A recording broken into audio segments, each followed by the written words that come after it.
poverty is a global issue, but yes, in India it gets exacerbated. COVID-19 has definitely made the situation worse. In fact, in March 2021, the data points to 75 million Indians being pushed into poverty further. I want to talk about the concept of have and have-nots. Historically, the globe is divided into that. What COVID-19 has unfortunately done is widened that divide. There are many of us who have a cushion and so many of us who don't have that cushion. I want to just focus on the unorganized sector. You know, I remember the images of millions of migrants moving out of cities into their villages, and those images will haunt us for a long time to come. Small businesses have been affected. But another thing that has happened with the fall in incomes is a rise in gender violence. And I work on that personally. I have seen that increase manifold. And my fear is that if we don't step in and we don't start working on the damage caused by COVID-19 to not only health systems, but also specific diseases like tuberculosis, malaria, and gender violence, we are at the brink of undoing 20 years of excellent work.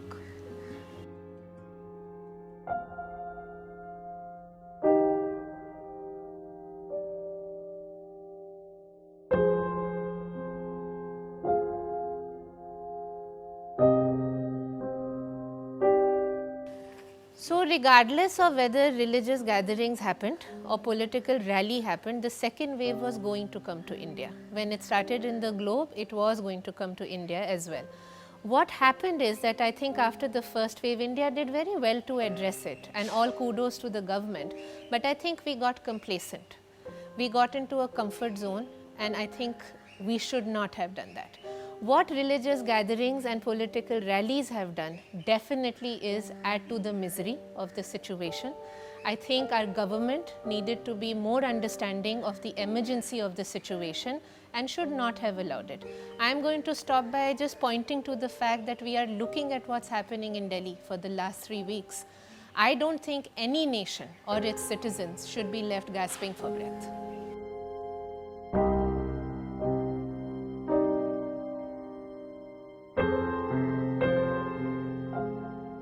So I think when the virus came to us, like I said, we were probably not as aware as we should have been. I think there were norms of social distancing, there were norms of testing which were put in place. We must remember that this is about behavior change, and behavior change takes time. But saying that, I think India did react well. I think we let our guard down after the first wave. If we would have been more careful as citizens, as families, I think we may have been able to cut the curve.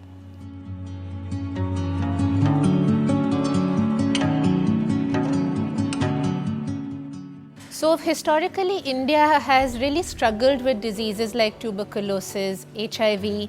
Menstruation, which is not a disease, is a huge taboo. Now with conversations around these issues, situations are slowly changing. COVID-19 in that way has been unprecedented, and when it came to us, we didn't know anything about it. I think a lot of this stigma, behavior change that has happened is because finally there is awareness. Earlier there was fear-mongering, social media played a very big role where morality judgments were being passed, people were being shamed. I want to also focus on the frontline workers, majority of whom are women who, at the start of the epidemic, even now, are at the front lines dealing with COVID-19. But because of the fear and lack of awareness, they were the ones who were getting abused, they were the ones who were getting spat upon, they were also open to infection. Now we have reached a stage where fear-mongering has been replaced by awareness. We continue to learn about COVID-19.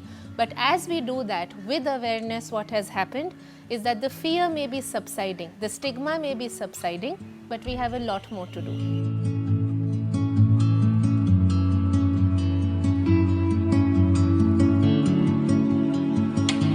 Although COVID-19 is an unprecedented crisis, I just want to point to the fact that India as a nation has survived many such crises, be it diseases, be it wars, be it even the partition, the pain of which we even feel today. We did survive it, and we will survive this. There is always a light at the end of the tunnel. I know it's very difficult for us to see it today, but I really want to point to communities of people, the citizens who have come together to respond in terms of this crisis in the last 3 weeks, for instance, in Delhi.